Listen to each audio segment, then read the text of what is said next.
तो आखिर वो क्या गलती है जिसको अगर आप करते हो तो इस बार कंफर्म है कि एग्जाम में डिस्क्वालीफाई हो जाओगे।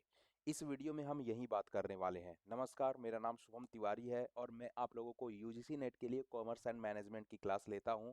और जो मेरी क्लास की टाइमिंग है वो आप देख सकते हो स्क्रीन पे कि मेरी टाइमिंग है यूट्यूब की 11 बजे ट्यूसडे थर्सडे सैटरडे को, और 12 बजे मेरी मास्टर क्लास होती है टेक्स्ट बुक एप्लीकेशन के ऊपर Monday Tuesday Thursday and Friday को। ये तो हो गई बेसिक जानकारी। अब आप थंबनेल में देखा होगा आपने कि क्या वो गलती है जो अगर आप करते हो तो डिस्क्वालीफाई 100% हो जाओगे। ये मैं ऐसे ही नहीं बोल रहा हूँ, विथ प्रूफ लेके आया हूँ ये वीडियो। ठीक है, कई बच्चे लगातार मेरे से क्वेश्चन करते हैं कि सर क्या मैं एक से ज्यादा नेट में सब्जेक्ट दे सकता हूँ, एक से ज्यादा सब्जेक्ट में नेट के लिए अप्लाई कर सकता हूँ, है ना। तो ये सारे जवाब का जो आपका सॉल्यूशन है इस वीडियो में मैं लेके आया हूँ, विथ प्रूफ लेके आया हूँ। क्लियर है। चलिए, इससे पहले 2023 के पहले आपको एनटीए ये एडवाइस करता था कि भाई आप एग्जाम दे सकते हो, नेट का एग्जाम जो है वो दे सकते हो किसी भी सब्जेक्ट में। ठीक है, मतलब अगर आप एमबीए मान ली किया हुआ है आपने, है ना, कि अगर आपने एमबीए किया है तो कॉमर्स में भी एग्जाम दे सकते हो। पहली एडवाइस किया था, ठीक है, सजेस्ट तो यही किया था कि आप बिल्कुल दे सकते हो। लेकिन अब ये रिटेन प्रूफ के साथ इन्होंने ये मना कर दिया है कि अगर आपने एमबीए किया है तो आप मैनेजमेंट से ही दे सकते हो। अगर आप कॉमर्स आपने एमकॉम किया है तो कॉमर्स से ही नेट दे सकते हो। कहने का मतलब क्या है कि जिस सब्जेक्ट से आपने पोस्ट ग्रेजुएशन किया है उसी सब्जेक्ट में आपको नेट का एग्जाम देना पड़ेगा। समझ में आई बात। आइए देख लेते हैं। जब आप इंफॉर्मेशन बुलेटिन देखिएगा 2023 का, आपको यूजीसी नेट ने जो इशू किया था, है ना, तो वहां पे ये क्लियर लिखा हुआ है एलिजिबिलिटी क्राइटेरिया में। देखिएगा दिसंबर 2023 के, तो यहां आप देख सकते हो कि candidate are advise to appear in the subject of their post graduation only.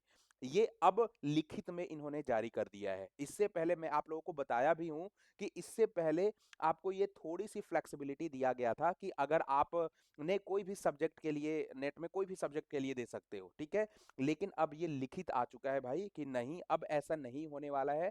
अगर आपका पोस्ट ग्रेजुएशन जिस कंसर्न सब्जेक्ट में है उसी में आपको ये एग्जाम देना पड़ेगा, नेट का एग्जाम देना पड़ेगा। ठीक है, दूसरी इंपॉर्टेंट बात ये है, candidates whose post graduation subject is not covered in the list of net subject, है ना। मान लीजिए कि 84 सब्जेक्ट्स है हमारे, और 84 सब्जेक्ट में आपका जो सब्जेक्ट है वो है ही नहीं, है ना, तो आप उस टाइम पे रिलेटेड सब्जेक्ट में भर सकते हो।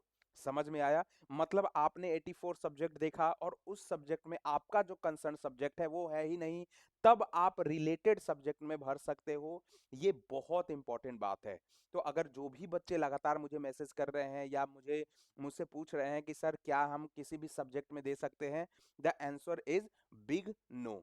दूसरी इंपॉर्टेंट बात, आइए आपको ये भी दिखा देते हैं कि अगर आप देखिएगा एग्जाम का जो नोटिफिकेशन आया था 2023 दिसंबर वाला, वहां पे सेकेंड आप स्टेटमेंट पढ़िएगा अगर, कि only one application is submitted by a candidate. अब कई लोग क्या होते थे कि 2-3 बार फॉर्म भरते थे, है ना, नेट का, लेकिन अब ये ऐसा नहीं होगा। एक बार में एक ही एप्लीकेशन फॉर्म भरा जा सकता है एक कैंडिडेट द्वारा। अगर किसी भी कैंडिडेट को ऐसा यूजीसी नेट पाता है कि कोई कैंडिडेट मल्टीपल फॉर्म भर रहा है तो उसके ऊपर स्ट्रिक्ट एक्शन लिया जाएगा। यहां पे देख लीजिए क्लियर लिखा हुआ है, candidate will not be allowed to fill more than one application form. ठीक है, अगर आप एक से ज्यादा फॉर्म भरते हो तो strict action will be taken even at a later state. Clear है। तो दो इंफॉर्मेशन हमने आपको बहुत ही इंपॉर्टेंट बताया और ये जरूरी भी था ताकि आप लोग ये बात समझ जाओ कि एक तो आपका जो पोस्ट ग्रेजुएशन सब्जेक्ट है उसी में आपको नेट भरना पड़ेगा। ठीक है, दूसरी बात कि यहाँ पे जो हमने बताया है, यहाँ पे जो हमने बताया दूसरा इंफॉर्मेशन, कि अगर आपका पोस्ट ग्रेजुएशन वाला सब्जेक्ट इसमें कवर्ड नहीं है तब आप रिलेटेड सब्जेक्ट में ये नेट दे सकते हो। नेक्स्ट इंपॉर्टेंट बात जो हमने बताया है कि एक बार में एक कैंडिडेट एक ही एप्लीकेशन फॉर्म को डाल सकता है। तो ये थी छोटी सी वीडियो जो कि हमें बताना बहुत ही जरूरी लगा। आप लोगों को मैंने सोचा कि आप लोगों को बता देना चाहिए ताकि आप लोग इससे कम से कम परिचित हो जाओ। ठीक है, तो आज के लिए इतना ही। ऐसे ही नोटिफिकेशन के साथ हम आपसे फिर से मिलेंगे अगली वीडियो में। Thank you very much.